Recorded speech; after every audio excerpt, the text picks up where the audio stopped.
Assalamualaikum.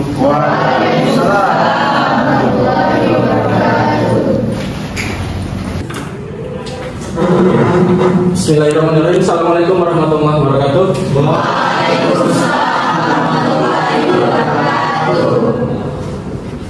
Ini semua berupa tegang. Saya sapa dulu. Apa kabar semuanya?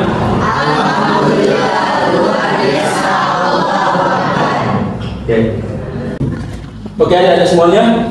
Sebelum kita masuk ke materinya, alangkah baiknya kita mulai dulu dengan doa. Saya tunjuk Fadilah Sabihi untuk pimpin doanya. Oke, silakan. Jadi teman-teman, sebelum kita memulai perkuliahan pada hari ini, alangkah baiknya kita mulai dengan doa. Pertama bacakan surah Al-Fatihah. A'udzubillahi minasyaitonirrajim. Bismillahirrahmanirrahim. Alhamdulillahirabbil alamin arrahmanirrahim maliki yaumiddin. Iyyaka na'budu wa iyyaka nasta'in ihdinas siratal mustaqim siratal ladzina an'amta 'alaihim ghairil maghdubi 'alaihim waladdallin. Bismillahirrahmanirrahim. Rabbi zidni ilman warzuqni fahman bi rahmatika ya arhamar rahimin. Amin. Pada pertemuan ke-10 untuk mata kuliah Lembaga Keuangan Syariah, kita akan masuk ke materi pasar modal syariah. Ya, adik-adik bisa lihat di layar. Di sini ada capaian pembelajaran atau sub CPNK yang harus adik-adik capai. Ya, silakan kita baca sama-sama. Mahasiswa mampu menganalisis instrumen-instrumen keuangan syariah yang diperdagangkan di pasar modal syariah serta mengidentifikasi peluang investasi berdasarkan prinsip-prinsip syariah. Pada minggu lalu saya sudah sampaikan bahwa adik-adik tolong pelajari untuk materi pasar modal syariah. Nah, ini ada 3 pertanyaan yang ingin saya tanyakan ke adik-adik. Coba angkat tangan yang bisa menjawab 3 pertanyaan ini. Apa yang dimaksud dengan pasar modal syariah? Apa perbedaan antara pasar modal syariah dengan pasar modal konvensional? Dan apa saja produk di pasar modal syariah? Coba silakan. Yang bisa jawab, saya kasih hadiah buku yang baru terbit ya, yang masih baru tentang pasar modal syariah. Nah, kita lanjut ya. Bisa adik-adik lihat di layar, apakah adik-adik itu pernah menggunakan produk-produk yang dijual di perusahaan yang tergabung di dalam pasar modal syariah? Pernah tidak? Pernah tidak? Angkat tangan yang belum. Angkat tangan yang belum pernah menggunakan produk-produk yang dijual di perusahaan yang tergabung di dalam pasar modal syariah. Sudah pernah atau belum? Yang turun tangannya. Yang merasa sudah pernah angkat tangan. Yang merasa sudah pernah angkat tangan. Nah, ini Jakarta Islamic Index, 30 saham yang masuk sampai dengan hari ini ada ini 30 listnya ada di sini. Saya persilakan cek HP, silakan cari perusahaan-perusahaan yang ini itu bergerak di bidang apa. Coba silakan. 5 menit dari sekarang saya persilakan adik-adik gunakan HP untuk melihat 30 saham ini sebenarnya bergerak di bidang apa. Ini contohnya, ini ada ini loh, Unilever ya. Anda pernah gunakan Capsodent. Sebenarnya itu produk Unilever itu perusahaan syariah loh. Dia tidak ada embel-embel syariah, tapi dia masuk perusahaan syariah. Itu produk-produk yang sebenarnya Anda tahu.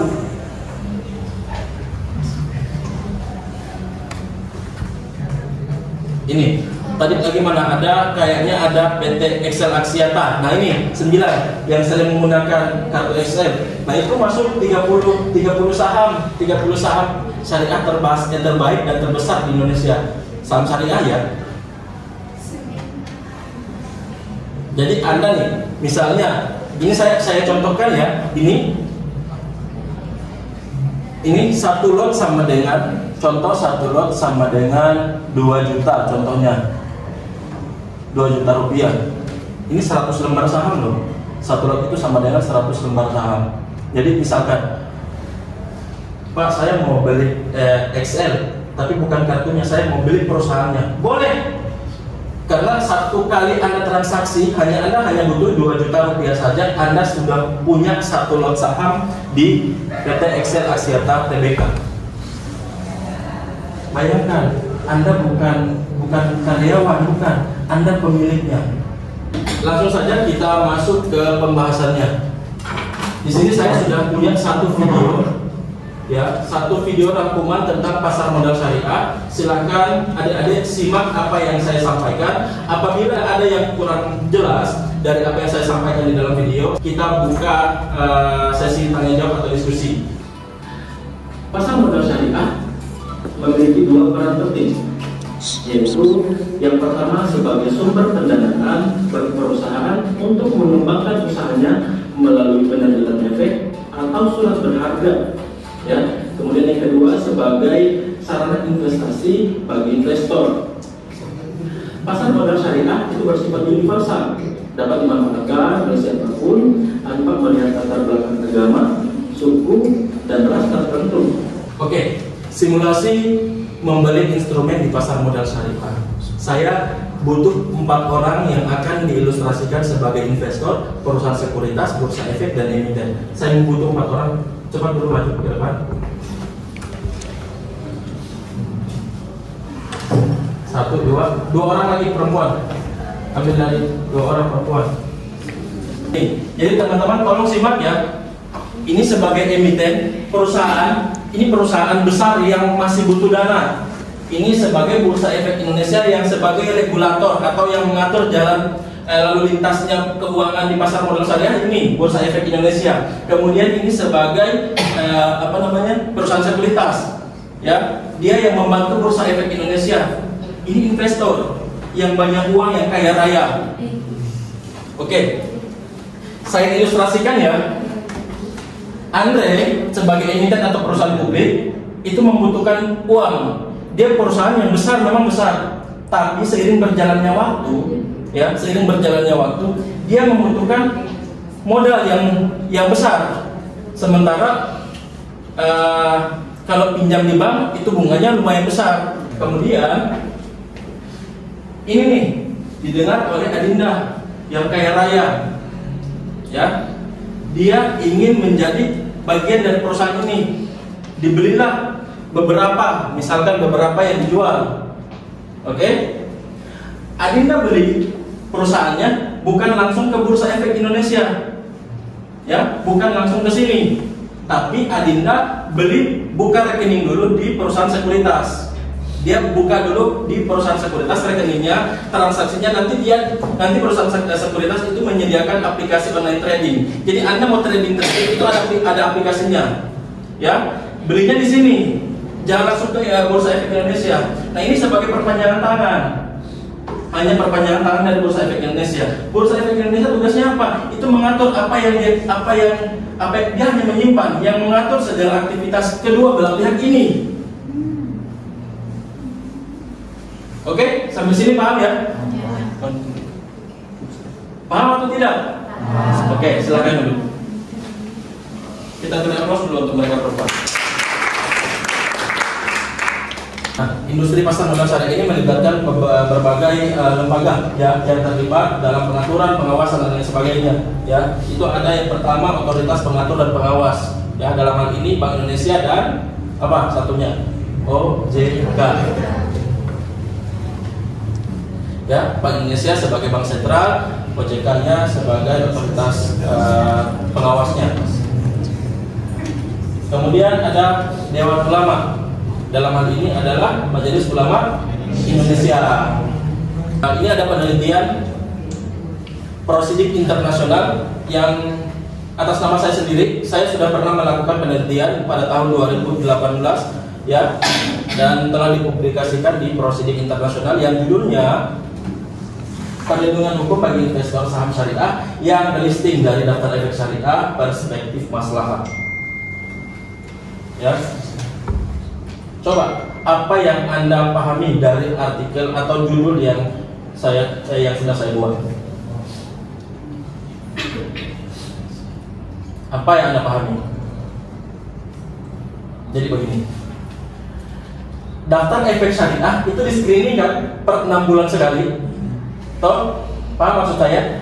Yang 30 saham tadi itu di screening per 6 bulan sekali. Yang pada saat screening yang berikutnya tidak masuk lagi, itu akan secara otomatis keluar. Jadi setiap 6 bulan ada yang keluar masuk karena harus memenuhi dua kriteria tadi, kegiatan usaha sama rekening keuangan. Kalau dua-duanya memang pertama di bulan Mei, akhir bulan Mei sudah masuk, tapi pada akhir bulan November itu ditemukan ada yang dari dua tadi sudah tidak sama, tidak memenuhi lagi, nah langsung keluar. Nah, dalam penelitian saya, bagaimana perlindungan hukum, ya saya yang semulanya sebagai investor di saham syariah itu yang sudah ada di situ, kemudian sahamnya tiba-tiba non syariah lagi. Kan saya sebagai yang muslim merasa, wah saya niat saya untuk untuk gabung di saham syariah, kenapa tidak masuk syariah lagi? Nah, bagaimana dengan nasib dengan uang saya?